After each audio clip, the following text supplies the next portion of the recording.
नमस्कार, स्वागत है हमारे झारखंड न्यूज में। चलिए देखते हैं झारखंड के फटाफट ताज़ा खबरों को। आप न्यूज को झारखंड के किस क्षेत्र से देख रहे हैं, हमें कमेंट में अवश्य बताएं। साथ ही खबरों का अपडेट पाने के लिए हमारे चैनल को जरूर सब्सक्राइब करें और साथ ही बेल आइकन को प्रेस करें। तो चलिए बढ़ते हैं खबरों की ओर। झारखंड नीति आयोग की बैठक आज दिल्ली में। झारखंड के इन मुद्दों पर होगी चर्चा। दिल्ली में आज नीति आयोग की बैठक होने वाली है। इस बैठक में झारखंड के विकास के जुड़े मामलों को मजबूती से उठाया जाएगा। बैठक में झारखंड के मुख्य सचिव सुखदेव सिंह ने कई अपने साथियों के साथ विभागों के सचिव हिस्सा लेंगे। राज्य से जुड़े मुद्दों पर बैठक में चर्चा होगी और समाधान के उपायों पर विचार किया जाएगा। इसमें डीवीसी बकाया के अलावा कोल रॉयल्टी, नमामि गंगे से जुड़े विषय, नक्सल प्रभावित जिलों के विषयों, प्रधानमंत्री आवास, ऊर्जा, रेलवे, राजस्व, जल संसाधन, खनिज, ग्रामीण विकास, स्वास्थ्य, सिविल जैसे कई अन्य विभाग भी शामिल होंगे। झारखंड टीईटी और दक्षता पास शिक्षकों के ग्रेड पे में अंतर, आज होगा इस पर फैसला। जानिए किसे कितना मिलेगा ग्रेड पे। झारखंड में शिक्षक पात्रता परीक्षा टेट पास और दक्षता परीक्षा पास करने वाले पारा शिक्षकों को वेतनमान तो समान मिलेगा, लेकिन ग्रेड पे अलग अलग मिलेंगे। वैसे पारा शिक्षक को जो दक्षता परीक्षा पास किए हैं उन्हें 5200 से 2200 का वेतनमान और 2000 का ग्रेड पे मिलेगा। वहीं टेट पास पारा शिक्षकों को 5200 से 20200 का वेतनमान और 2400 से 2800 का ग्रेड पे मिलेगा। इसमें पहली से पाँचवीं के टेट पास पारा शिक्षकों को 2400 और छठी से आठवीं के पारा शिक्षकों को 2800 ग्रेड पे मिलेगा। कोल परियोजनाओं में टेंडर फंडिंग में एनआईए का छापा, अपराधियों ने 5 वाहनों में लगा दी थी आग। एनआईए ने लातेहार के बालूमाथ स्थित तेतरिया खाड़ा कोलियरी में जबरन वसूली और सरकारी कार्यों में बाधा डालने के मामले में अमन साव और सुजीत सिन्हा से गुर्गों में 2 ठिकानों पर छापेमारी की है। एनआईए की टीम ने रविवार को तेतरिया खाड़ कोलियरी में आगजनी की घटना में शामिल आरोपी के हजारीबाग जिले के केरेडारी थाना क्षेत्र स्थित बूडू गाँव में 2 ठिकाने पर छापेमारी की। गिरफ्तार और अपराधियों के ठिकाने पर छापेमारी के दौरान एनआईए की टीम ने डिजिटल उपकरण और अन्य आपत्तिजनक सामान बरामद किए हैं।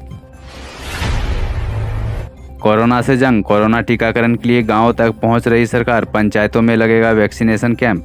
रांची जिले की 292 पंचायतों में 15 नवंबर से 28 दिसंबर तक स्वास्थ्य जांच शिविर और वैक्सीनेशन कैंप लगाया जाएगा। 15 नवंबर से 28 दिसंबर के बीच कुल 43 दिनों में सभी पंचायतों में कैंप का आयोजन किया जाएगा। एक दिन में कुल 5 पंचायतों में कैंप का आयोजन होगा। इस बीच सिर्फ क्रिसमस के दिन ही छुट्टी रहेगी। सीबीएसई परीक्षा पैटर्न में किए गए ये बदलाव, छात्र छात्राओं को होंगे कई फायदे। केंद्रीय माध्यमिक शिक्षा बोर्ड सीबीएसई की टर्म 1 परीक्षा 30 नवंबर से ओएमआर सीट पर होगी। परीक्षा पहली बार ओएमआर सीट पर हो रही है, इसलिए बोर्ड ने स्कूलों को इसके लिए किए गए बदलावों के तहत ही विद्यार्थियों को प्रैक्टिस कराने का निर्देश जारी किया है। ओएमआर सीट में पहली बार 4 की जगह 6 विकल्प दिए जा रहे हैं, जिससे कि परीक्षार्थियों को गलती के बाद भी उत्तर सुधारने का मौका मिल सकेगा। दुमका, वरिष्ठ पत्रकार राय सच्चिदानंद के निधन से शोक की लहर। संथाल परगना के वरिष्ठ पत्रकार राय सच्चिदानंद का दिल का दौरा पड़ने से निधन हो गया। रविवार को सुबह करीब 8 बजे दुमका शहर के ग्रांट स्टेट मोहल्ला स्थित आवास पर उन्होंने अंतिम सांस ली। 1980 के दशक से वे पत्रकारिता में सक्रिय रहे हैं। रांची, कोल परियोजना में टेंडर फंडिंग में एनआईए का छापा, दस्तावेज व डिजिटल उपकरण बरामद।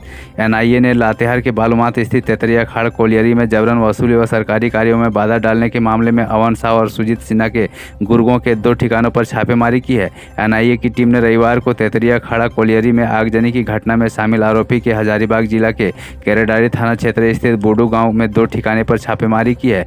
गिरफ्तार और फरार अपराधियों के ठिकानों पर छापेमारी के दौरान एनआईए की टीम ने डिजिटल उपकरण और अन्य आपत्तिजनक दस्तावेज बरामद किए हैं।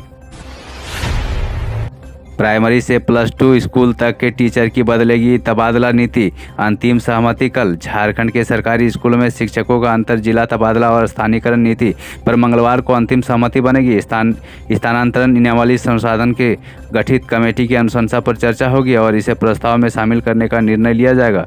स्कूली शिक्षा और साक्षरता विभाग के सचिव राजेश कुमार शर्मा की अध्यक्षता में बैठक होगी। इसमें प्राथमिक, मध्य, हाई और +2 स्कूलों के शिक्षकों का अपने गृह जिले में तबादला की छूट मिलेगी। इसमें 5 साल सेवा कर चुके शिक्षकों को अपने गृह जिला या अंतर जिला स्थानांतरण में भाग लेने की छूट मिलेगी।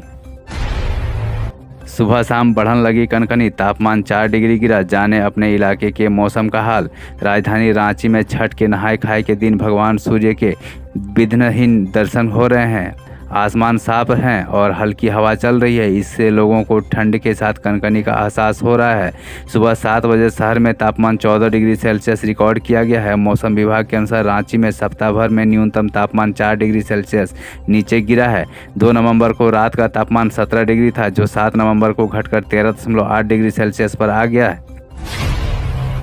टाटा स्टील बीएसएल बनेगी देश की पहली कंपनी जो बांग्लादेश करेगी एलईडी स्केल की निर्यात।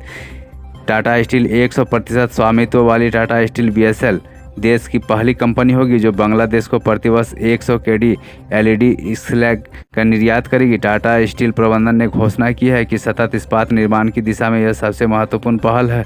टाटा स्टील बीएसएल के ओडिशा के डेननाल जिले में स्थित अपनी इकाई से बांग्लादेश के बाजार में धामरा पोर्ट कंपनी लिमिटेड के माध्यम से 9000 टन केडी एलईडी स्केल का निर्यात किया है। यह प्रयास कंपनी के संचालन में एक और मील का पत्थर साबित हुआ है।